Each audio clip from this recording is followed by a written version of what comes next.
Hello everyone, मेरा नाम है समर चतुर्वेदी। आज हम पढ़ने वाले हैं आज की ताज़ा खबर, very important for the RBI grade B exams, SEBI मतलब सारे रेगुलेटरी बॉडीज के लिए सबसे इम्पोर्टेंट करंट अफेयर्स मैं आपके लिए लेकर आया हूं, जो कि 23 जनवरी 2025 की करंट अफेयर्स है। इसमें हम लोग सबसे पहले देखेंगे what are the important PIB news, क्योंकि सबसे पहले इम्पोर्टेंट जो सबसे ज़्यादा करंट अफेयर्स का पार्ट होता है वो पीआईबी से ही पूछा जाता है। सबसे पहली न्यूज है national girl child day. National girl child day celebrate किया गया था जनवरी 24 को। ये हर साल सेलिब्रेट किया जाता है जनवरी 24 को। अच्छा, इसका उद्देश्य क्या है? फॉर हाईलाइटिंग द राइट्स को हाईलाइट करने के लिए, rights, education and welfare of the girls. Girls के लिए जो राइट्स हैं, एजुकेशन है, राइट्स को बढ़ाने के लिए, एजुकेशन अच्छी देने के लिए और उनका वेलफेयर करने के लिए ये इनिशिएटेड किया गया था 2008 में। किसके द्वारा? By the ministry of women and child development के द्वारा। मेन फैक्ट याद पर रखिएगा कि ये इंफॉर्मेशन दी गई थी on the national girl child day. Next is the consumer price index. Next information है आपके पास कंज्यूमर प्राइस इंडेक्स। देखिए, हाल ही में ministry of labour and employment ने एग्रीकल्चरल लेबर्स के लिए और रूरल लेबर्स के लिए कंज्यूमर प्राइस इंडेक्स को लॉन्च किया है। वैसे तो हाँ, 4 तरह के कंज्यूमर प्राइस इंडेक्स होते हैं, वो आपको कमेंट सेक्शन में बताना है कि वो कौन से 4 तरह के होते हैं। इसको इनिशिएट किया गया था ministry of labour and employment के द्वारा, और इसको बनाता कौन है? इसको बनाता है आपका लेबर ब्यूरो। इसको बनाता है कौन? Labour bureau. इसको ऑर्गेनाइज करके इसको रिलीज करता है। इसका बेस ईयर है 1986 टू 1987, मींस जो भी इंडेक्स है उसकी तुलना 86-87 से के पीरियड से की जाती है, और बेस पॉइंट है 100। तो दिसंबर मंथ के लिए जो पॉइंट आपका रिलीज हुए हैं for the CPI agricultural labour and rural labours, that is the 5.01% and 5.05%। देखिए, याद रखने वाली बात यह है कि दिसंबर मंथ के लिए हमेशा मतलब नेक्स्ट मंथ यानी जनवरी में रिलीज होगा, और जनवरी मंथ के लिए वो फेब में आएगा, मतलब एक मंथ आगे ही ये चीज रिलीज की जाती है। कुल मिला के 4 तरह के इंडेक्सेस होते हैं जो रिलीज किए जाते हैं।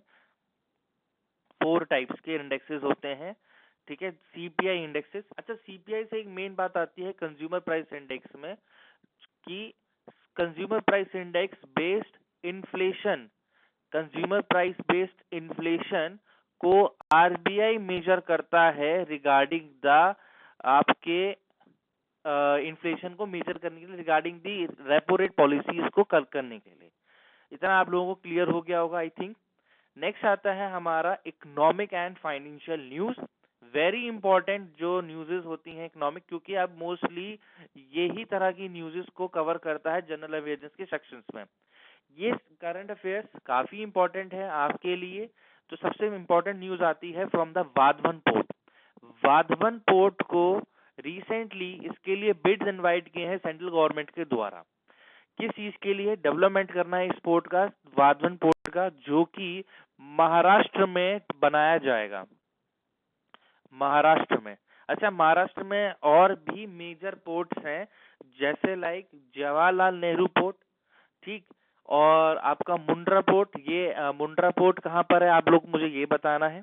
अभी वाधवन पोर्ट के बारे में बात करें तो ये पब्लिक प्राइवेट पार्टनरशिप मोड में इसको डेवलप किया जाएगा। पब्लिक प्राइवेट पार्टनरशिप का मतलब है कि इसमें सेंट्रल गवर्नमेंट और कुछ प्राइवेट कंपनीज भी हिस्सा लेंगी इसको डेवलप करने के लिए।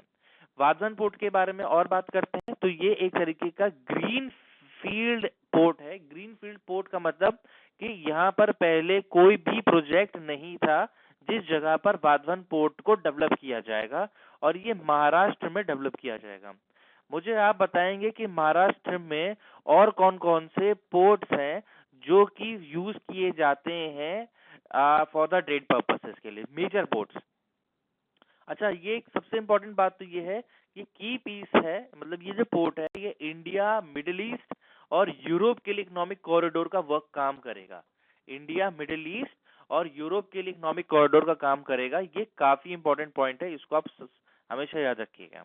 इस प्रोजेक्ट की लागत 76,200 करोड़ होगी, जो कि पीपीपी मोड में डेवलप किया जाएगा। मतलब कुछ शेयर इसमें सेंट्रल गवर्नमेंट का होगा और कुछ जो बिड्स हैं, जो कंपनीज हैं जो बिड्स इसकी इशू करेंगी, मतलब बिड्स जो जीतेंगी इसको डेवलप करने के लिए, वो पैसा अपना लगाएंगी। नेक्स्ट न्यूज और लास्ट न्यूज है आज की, that is about the national stock exchange. देखिए नेशनल स्टॉक एक्सचेंज ने अभी रिसेंटली इंफॉर्मेशन दी है कि उनके नंबर ऑफ इन्वेस्टर्स जो हैं 11 करोड़ मार्क से ऊपर आ गए हैं। मतलब उन्होंने अब 11 करोड़ इन्वेस्टर्स उनके रजिस्टर्ड हैं उनके अपने एनएसई स्टॉक एक्सचेंज में। उनके हिसाब से एडिशनल 1 करोड़ इन्वेस्टर जो हैं वो सिर्फ और सिर्फ 5 महीने में ही आए हैं recently in the financial year 2025। Last 5 महीने में ही उनके 1 करोड़ इन्वेस्टर्स बढ़े हैं, ये काफी अच्छी बात है। अब हम कुछ बात करेंगे नेशनल स्टॉक एक्सचेंज के बारे में। तो देखिए नेशनल स्टॉक एक्सचेंज 27 नवंबर 1992 को आया इस्टेब्लिश हुआ था, लेकिन इसका ऑपरेशन 1994 में हुआ था। ये मुंबई बेस्ड है, आशीष कुमार चौहान इसके हेड हैं। अच्छा देखिए और भी जो है जैसे बॉम्बे स्टॉक एक्सचेंज वो भी मुंबई में है, और एनएसई, ये दोनों ही इंडिया के मेजर स्टॉक एक्सचेंजेस में से एक हैं। ठीक, ये बात आपको समझ में आ गई? यस या नो? अब मैं दूसरी बात एक करूंगा कि इन्वेस्टर जो कि इन्वेस्टर होते हैं उनको रजिस्टर्ड करने के लिए एक यूनिक नंबर, एक यूनिक इन्वेस्टर नंबर प्रोवाइड किया जाता है, जिसको हम बोलते हैं यूआईएन। ये यूआईएन हर समय नेशनल स्टॉक एक्सचेंज या बॉम्बे स्टॉक एक्सचेंज, कोई भी स्टॉक एक्सचेंज इसको इशू करती है टू इन्वेस्टर्स। किसको? इन्वेस्टर्स को। आई होप आपको ये पॉइंट समझ में आ गया होगा और आपको ये करंट अफेयर का सेशन काफी अच्छा लगा होगा। Please like and subscribe my channel. Thank you.